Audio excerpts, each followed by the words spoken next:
오늘은 우리에게 주신 시편 51편 10절에서 17절까지 말씀을 통해서 무너진 마음을 다시 세우시는 하나님이라는 제목으로 함께 말씀의 은혜를 나누고자 합니다.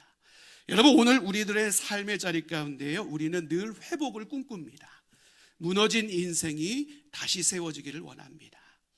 여러분, 우리의 삶의 자리 가운데 깨어진 관계가 다시 이어지기를 우리는 꿈꿉니다. 사그라진 믿음의 열정들이 다시 불타오르는 삶을 우리는 소망합니다. 여러분, 이와 같은 회복을 위한 소망, 하나님 대부분의 성도들이라면 누구나 가질 수 있는 갈망입니다. 그런데 문제가 무엇이에요? 우리는 모두 회복을 꿈꾸고 있는데 참 안타깝게도 우리의 무너진 삶의 모습을 인정하는 것에 있어서는 참 어려워하고 있다는 사실입니다. 왜 그럴까요? 회복을 원하면서도 왜 스스로 무너져 있는 그 삶의 현장을 인정하는 것을 어려워하는 것일까? 누군가에게 나약해 보이기가 싫기 때문입니다. 그래서 잘 버티고 있는 척합니다. 괜찮은 척합니다. 내가 적어도 예배 자리에 있으니, 적어도 하나님 앞에 기도의 형식을 유지하고 있으니, 하나님 앞에 집중하고 있으니 나는 그래도 괜찮은 사람이야 말하고 싶어 합니다. 그런데 여러분 어떻습니까? 여러분의 삶이 정말 괜찮으십니까? 여러분, 하나님은 성경 가운데요, 우리의 회복의 시작이 무엇으로부터 출발하는지 분명하게 우리에게 말씀하십니다. 우리의 삶의 회복은 우리의 애씀에 있지 않습니다. 우리의 현실 거부에 있지 않습니다. 우리의 회복의 시작은 하나님 앞에서 우리의 정직함을 통해 회복은 출발을 할 수 있음을 하나님은 우리 가운데 분명하게 말씀하고 있습니다. 즉, 하나님 앞에 선 우리가, 하나님, 이미 내 마음이 무너졌습니다. 하나님, 내 마음이 상할 대로 상해버렸습니다. 하나님, 내 힘으로는 도저히 다시 일어설 수 있는 힘이 존재하지 않습니다. 하나님 앞에 나의 삶과 모습을 솔직하게 고백하는 그 자리에서 참된 회복이 시작함을 우리는 절대로 잊지 말아야 됩니다. 오늘 우리가 본문 가운데 만나볼 다윗의 삶이 꼭 그랬습니다. 다윗은 이스라엘의 왕이었습니다. 여러분, 그런데 오늘 그의 모습을 보니요, 그는 승리하는 왕이 아니라 눈물로 무릎 꿇을 수밖에 없는 죄인의 모습으로 우리의 눈에 비춰지고 있는 것을 보게 됩니다. 그는 권력을 가지고 있었습니다. 명예도 가지고 있었습니다. 세상 모든 사람들이 부러워할 만한 모든 것들을 그는 소유하고 있었습니다. 그런데 그는 죄악 앞에서 한순간에 모든 것이 무너지는 그와 같은 실존적인 현재를 마주대하게 되었습니다. 다윗 안에 어떤 문제가 발생했습니까? 제가 그것을 이미지로 좀 준비해 봤는데요, 여러분, 다윗이요, 어느 날 전쟁터에 나아가야 되는 그 순간 속에서도 전쟁터로 나아가지 않고 왕궁에 거하기를 선택합니다. 왕궁 속에서 그의 눈에 목도되었던 것이 무엇입니까? 참 아름다운 여인인 밧세바라는 여인이 자신의 눈에 들어오게 되었습니다. 순간적으로 욕망이 차오르기 시작합니다. 그리고 그 욕망이 죄가 되기 시작합니다. 죄가 은폐로 이어지기 시작합니다. 그 은폐가 결국에는 살인으로 확장되어지고 있는 것을 보게 됩니다. 밧세바는 충성스러운 신하였던 우리아의 아내였습니다. 이 모든 죄를 숨기기 위해서 그는 우리아를 최전선, 가장 전쟁이 치열한 전투의 현장으로 그를 내보냅니다. 그를 처단했습니다. 모든 것이 끝난 것 같습니다. 이제는 다시 왕위의 자리에 올라서 그곳 가운데서 형통한 통치를 할 수 있을 것이라고 다윗은 확신했습니다. 그의 겉모습은 여전히 왕권을 유지하고 있지만 그의 본질적인 모습은 어땠습니까? 하나님 앞에서 속절없이 무너진 인생이 되고 말았습니다. 하나님은 그의 인생을 그냥 놔두지 않으십니다. 그리고 나단이라는 선지자를 그에게 보내셔서 그의 죄악이 얼마나 하나님 앞에서 끔찍한 것인지를 분명하게 가르쳐 주십니다. 여러분, 오늘 시편 51편은 바로 이 이야기의 뒤에 이어지는 다윗의 고백입니다. 참으로 놀라운 사실은 이 시편 가운데 그 어떤 변명도 기록되어 있지 않다라는 사실입니다. 그 어떤 죄의 합리화도 기록되어 있지 않습니다. 환경 탓하지 않습니다. 다윗은 오롯이 하나님 앞에 무너진 자신의 모습을 솔직한 회개의 기도로 고백하고 있는 것을 보게 됩니다. 여러분, 오늘 우리는 이 다윗의 고백을 나누게 될 것입니다. 바라기는 이 말씀이 선포되어지는 이 현장 속에서 우리 모두가 다윗과 같이 하나님 앞에 정직한 하나님의 백성으로 다시 세워질 수 있는 은혜가 있을 수 있기를 간절히 소망합니다. 그 정직함 속에 우리의 무너진 인생을 다시 세우시는 하나님의 은혜를 온전히 맛볼 수 있는 저와 여러분의 삶이 될 수 있기를 주님의 이름으로 간절히 축원합니다. 그렇다면 오늘 본문 속에서 드러나고 있는 다윗의 절망은 무엇입니까? 여러분, 그의 왕권이 흔들리고 있다라는 이 위협감, 이것이 그의 삶의 절망으로 다가오지 않았습니다. 그동안 쌓아왔던 백성들을 향한 신뢰성, 이 신뢰성이 순식간에 무너지는 것이 그에게 두려움으로 다가오지 않았습니다. 자신이 그동안 여러 영역 속에서 쌓아왔던 모든 것들을 순식간에 잃어버릴 것이라는 염려, 그것이 그의 삶의 자리 가운데 절망으로 다가오지 않았습니다. 그가 절망하고 있었던 단 한 가지 이유는 분명했습니다. 하나님의 관계가 깨어지는 그 순간이었습니다. 여러분, 그는 하나님의 관계가 깨어지는 이 순간 가운데 크나큰 절망감을 느낄 수밖에 없었습니다. 그래서 그의 고백이 어떻습니까? 오늘 11절에서 그는 이렇게 고백합니다. 함께 읽겠습니다. 나를 주 앞에서 쫓아내지 마시며 주의 성령을 내게서 거두지 마소서. 아멘. 여러분, 적어도 우리가 이 다윗의 고백을 보면 다윗은 지금 자신의 죄를 어떻게 인식하고 있습니까? 단 한순간의 도덕적 실패, 윤리적 실수로 죄를 치부해버리고 있지 않은 것이 다윗임을 우리는 분명하게 확인하게 됩니다. 다윗은 죄를 어떻게 인식하고 있어요? 하나님의 관계를 끊어버리는 심각한 영적 비극의 현장이 죄라는 분명한 죄에 대한 인식을 가지고 있는 것이 다윗의 모습임을 우리는 확인하게 됩니다.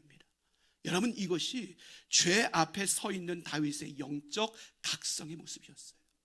그런데 문제가 무엇이에요? 참으로 안타까운 현실은 오늘을 살아가는 많은 그리스도인들이 이 모든 부분에 있어서 죄에 대한 부분을 간과하고 오늘을 살아가는 모습이 참 많다라는 것입니다. 여러분, 죄에 대해서 어떻게 생각하십니까? 많은 사람들이 죄는 들키지 않으면 상관없는 문제라고 생각합니다. 사회적 법에서 지적하지 않으면 그냥 넘어가도 되는 부분이 죄라는 영역이라고 인식을 합니다. 남들보다 덜하면 그것은 죄가 아니라고 생각하는 것이 이 땅 가운데 만연해 있는 것을 보게 됩니다. 여러분, 정말 그렇습니까? 그렇지 않습니다. 하나님은 죄를 그렇게 말씀하시지 않습니다. 죄는 우리의 삶의 어떤 결과가 행동적인 부분에만 국한하고 있는 것이 죄의 모습이 아님을 우리는 깨닫게 됩니다. 하나님은 죄라는 것을 오늘 다윗이 인식하고 있는 것과 같이 하나님과의 관계성으로 풀어내고 있는 것을 우리는 확인하게 됩니다. 그래서 이사야서 59장 2절에 보면 이렇게 말씀합니다. 함께 읽겠습니다. 오직 너희 죄악이 너희와 너희 하나님 사이를 갈라 놓았고 너희 죄가 그의 얼굴을 가리어서 너희에게서 듣지 않으시게 함이니라. 아멘. 여러분, 이처럼 죄는 하나님과 우리의 사이를 갈라놓습니다. 말씀을 들어도 감격이 없습니다. 하나님을 찬양해도 그곳 가운데 은혜가 경험되지 않습니다. 하나님을 예배하는데 그 기쁨과 감격이 빼앗겨버리고 맙니다. 여러분, 이와 같이 죄의 심각한 결과는 형벌이 아니라 하나님이 우리 삶에서 가리워지는 것입니다. 다윗은 자신의 삶에서 그것을 경험했습니다. 하나님의 임재가 느껴지지 않는 공포, 하나님의 동행하심이 느껴지지 않는 두려움, 하나님과 친밀한 교제를 나눌 수 없는 그와 같은 염려가 그의 삶에 가득 차기 시작했습니다. 죄가 자신을 그와 같은 절망으로 이끌어가기 시작했을 때 그가 고백한 것은 무엇입니까? 하나님, 제 왕권을 거두어 가지 마십시오가 아니었습니다. 하나님, 제 물질을 거두어 가지 마십시오가 아니었습니다. 하나님, 제 명예와 건강을 거두어 가지 마십시오가 아니었습니다. 하나님, 제 삶에서 성령을 거두지 마시옵소서, 간절함으로 하나님 앞에 고백하고 있는 것을 우리는 확인하게 됩니다. 여기서 거두다라는 말, 히브리어로 라카흐라는 단어를 쓰고 있습니다. 일정 부분만 걷어가시는 것을 의미하는 것이 아니라 우리의 삶의 모든 영역을 아낌없이 속절없이 다 걷어가시는 그와 같은 강력한 의미를 가지고 있습니다.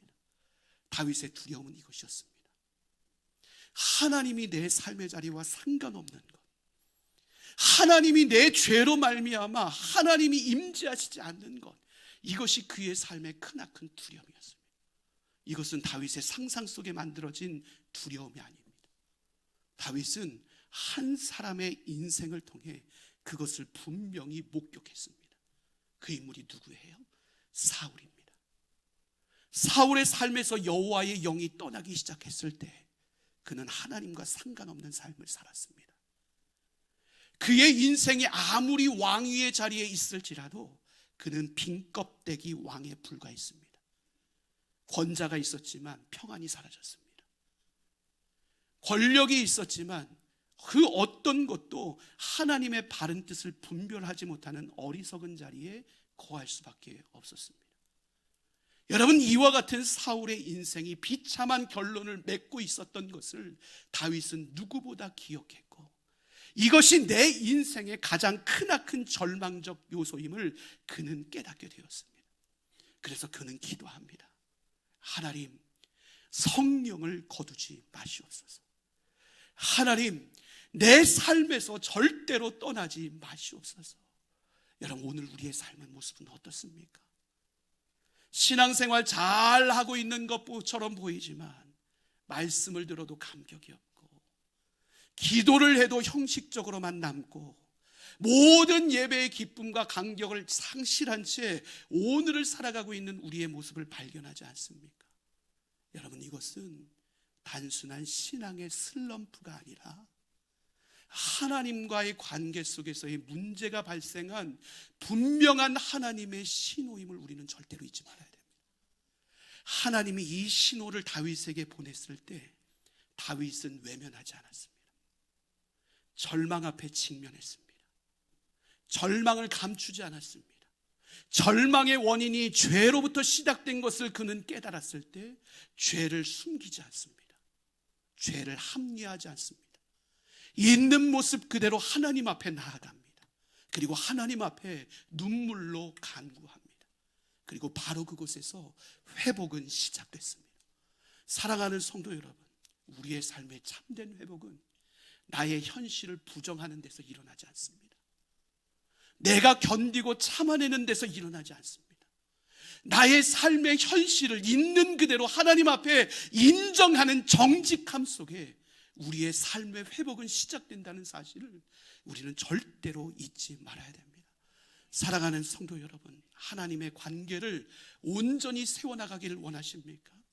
하나님의 은혜로 충만한 삶을 살아가기를 원하십니까?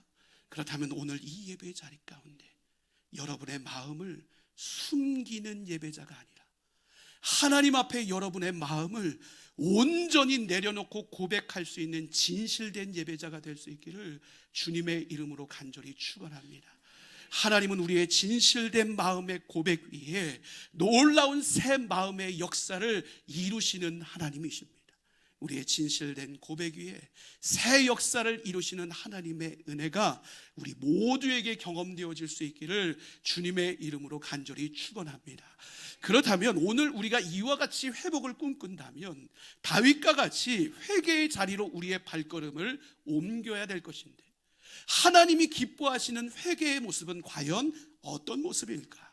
여러분, 오늘 다윗은요 17절에서 이렇게 고백합니다. 우리 함께 읽겠습니다. 하나님께서 구하시는 제사는 상한 심령이라. 아멘.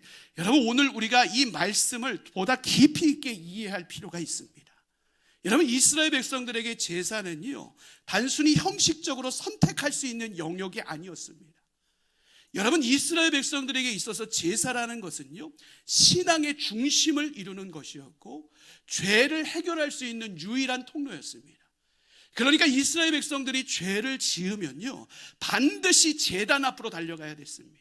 그리고 율법의 규례에 맞게 자신의 위치와 처지에 맞는 정결한 제물을 준비해서 하나님 앞에 드리는 그와 같은 행위를 이어서 감당해야 됐습니다.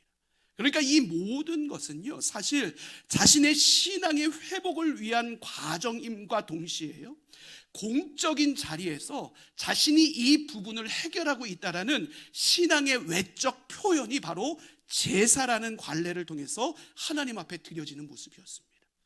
여러분, 그러면 사람들이 어떻게 했어요? 그 사람이 제사를 드리는 모습을 통해서 그 사람의 신앙을 평가할 수 있겠죠. 그 사람이 정말 좋은 재물을 가지고 하나님을 예배하는가? 진실된 마음으로 하나님 앞에 죄사함을 구하고 있는가? 이 모든 것이 판단의 기준이 될 수밖에 없다라는 것입니다. 그럼 생각해 보세요. 여러분, 다윗은 어떤 인물이에요? 왕위에 있는 인물이에요. 그렇다면 적어도 그는요 누구보다 화려한 제사로 하나님 앞에 나아갈 수 있습니다. 가장 값진 제물로 하나님께 영광 돌립니다. 반복되는 번제로 하나님 앞에 나아갈 수 있습니다. 남들이 하지 않는 또 특별한 예식의 순서로 그 예배의 자리를 더욱더 빛나게 만들 수 있습니다. 그러면 어떻게 될까요? 적어도 종교적 관례상으로서는 그는 의로운 사람으로 회복될 수 있습니다. 적어도 그의 삶은 공적인 자리에서 체면을 회복할 수 있습니다. 자신의 왕권을 더욱더 강하게 이 땅 가운데 펼쳐낼 수 있는 자리에 설 수 있었습니다. 그런데 그런 다윗이 오늘 고백하고 있는 것이 무엇이라고요? 하나님은 그런 제사를 우리에게 원하시는 것이 아니라 상한 심령을 우리에게 요구하시는 하나님의 심에 대해서 다윗이 당당하게 고백하고 있다는 사실이에요. 무엇을 이야기하는 거예요? 하나님은 화려하지만 형식적인 그 신앙의 예배의 자리를 통해서 감동받지 않으시는 분이시라는 거예요. 형식이 있어도 화려함이 있어도요 그곳 가운데 마음의 중심이 상실되어 있다면 하나님은 그곳 가운데 절대로 회복의 역사를 시작하지 않으시는 분이심을 다윗은 믿음으로 고백하고 있는 거예요. 하나님은 우리에게 형식을 요구하시는 것이 아니라 하나님은 우리에게 상한 심령을 요구하고 계십니다. 그러면 하나님이 우리에게 요구하시는 상한 심령이라는 것은 무엇이에요? 여러분, 여기서 상한이라는 단어는요 샤바르라는 히브리어 단어를 쓰고 있어요. 그냥 조금 금이 간 것이 아니에요. 산산조각 나버려서 원래의 상태로 복원이 불가능한 상태, 이것이 샤바르라는 상한이라는 단어의 의미예요. 심령은 무엇일까요? 루아흐라는 단어를 쓰는데 이것은 일부분적인 감정이 아니라 우리의 삶의 전체를 주관하는 삶의 감정의 중심, 근원이 되는 부분, 그것을 이야기하는 거예요. 즉 상한 심령이라는 것은 무엇일까요? 일시적으로 다가오는 감정의 다운이 아니에요. 일시적으로 다가오는 후회함이 아니라고요. 나는 더 이상 내 힘으로 나를 통제할 수 없습니다. 고백할 수밖에 없는 마음의 상태, 자신의 의가 철저히 무너진 그 상태, 하나님의 은혜가 아니면, 하나님이 도우시지 않으면 하나님, 저는 다시 설 수 없는 존재입니다 라고 고백할 수밖에 없는 상태. 여러분, 이것이 바로 상한 심령의 상태입니다. 여러분, 그렇다면 이 상한 심령은 어떤 모습으로 분명히 드러날까요? 여러분, 누가복음 18장에 보면요 예수님께서 바리새인과 세리의 기도에 대해서 언급을 해요. 그 모습이 이미지로 제가 만들어 봤는데, 여러분, 바리새인과 세리의 기도는 분명히 차이가 있었어요. 바리새인의 기도는 참 화려했습니다. 그런데 세리는 제단 앞으로 나아갈 수 없어 멀리 떨어져 있습니다. 마음을 애통해하며 하나님 앞에 하늘을 쳐다볼 수 없어 눈을 질끈 감고 하나님 앞에 고백합니다. 그의 기도의 내용이 무엇이에요? 하나님, 나를 불쌍히 여기소서. 나는 죄인이로소이다. 하나님, 나를 불쌍히 여기소서. 나는 죄인이로소이다. 하나님, 나를 불쌍히 여기소서. 나는 죄인이로소이다. 이 기도만 반복하는 거예요. 그런데 놀라운 일이 벌어져요. 예수님이 그를 향해 위대한 선언을 하십니다. 그의 기도를 하나님 들으셨고 하나님 그를 의롭다 하셨음을 분명하게 예수님 선언하신 것을 보게 됩니다. 여기서 우리가 주목해야 될 것이 무엇이에요? 저 멀리 있는 바리새인과 같이요, 그의 제사는 화려하지 않았다고요. 그는 엄청난 공로를 펼치지 않았어요. 자랑할 것이 없어요. 그에게 남은 것은 오직 하나, 상한 심령밖에 없었다고요. 하지만 하나님은 그 상한 심령을 흠양하셨고 그의 삶의 의로움을 선언하셨습니다. 사랑하는 성도 여러분, 하나님은 오늘 완벽한 사람을 찾지 않으십니다. 실수하지 않는 사람을 찾지 않으십니다. 죄를 한 번도 범하지 않는 사람을 찾지 않으십니다. 하나님이 찾으시는 사람은 오늘도 하나님 앞에 다시 돌아가려는 상한 심령, 하나님은 그 사람을 찾고 계십니다. 그리고 하나님은 약속하십니다.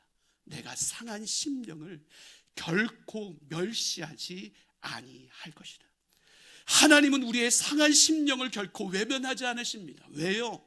그 깨어진 마음, 그 부서진 마음에서 비로소 하나님의 역사가 시작될 수 있기 때문에 그렇습니다. 하나님은 오늘도 그 자리에서 우리를 기다리고 계십니다.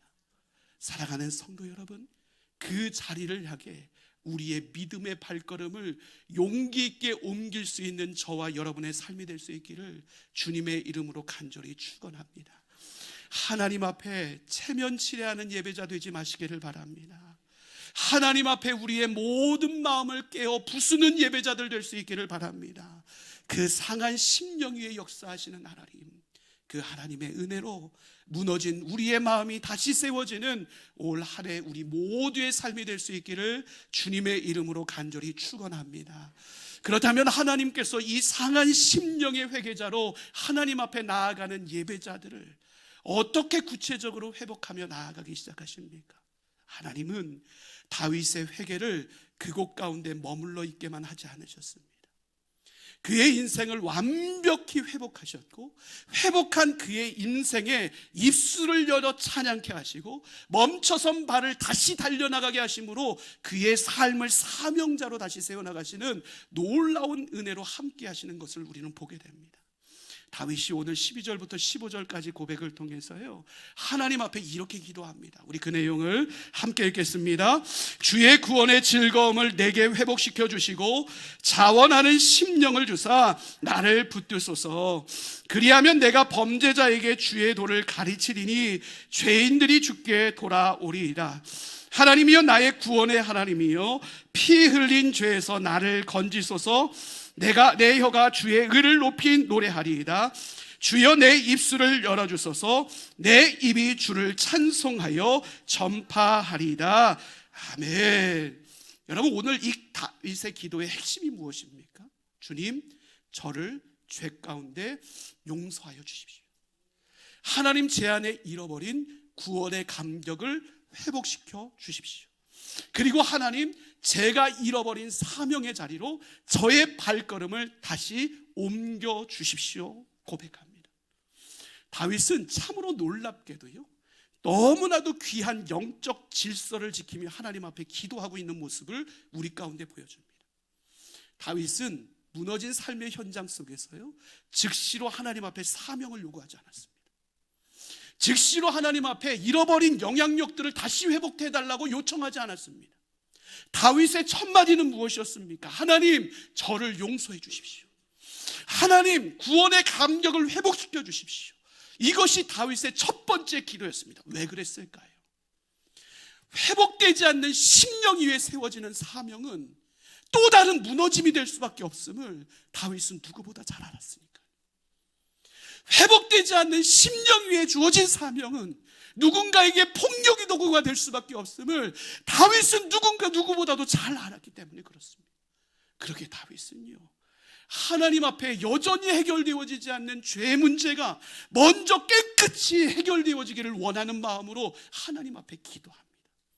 하나님은 항상 이와 같은 과정을 통해서요, 우리를 새롭게 하신 하나님이십니다. 그래서 요한 1장 9절에 보면 이렇게 말씀합니다. 우리 함께 읽겠습니다.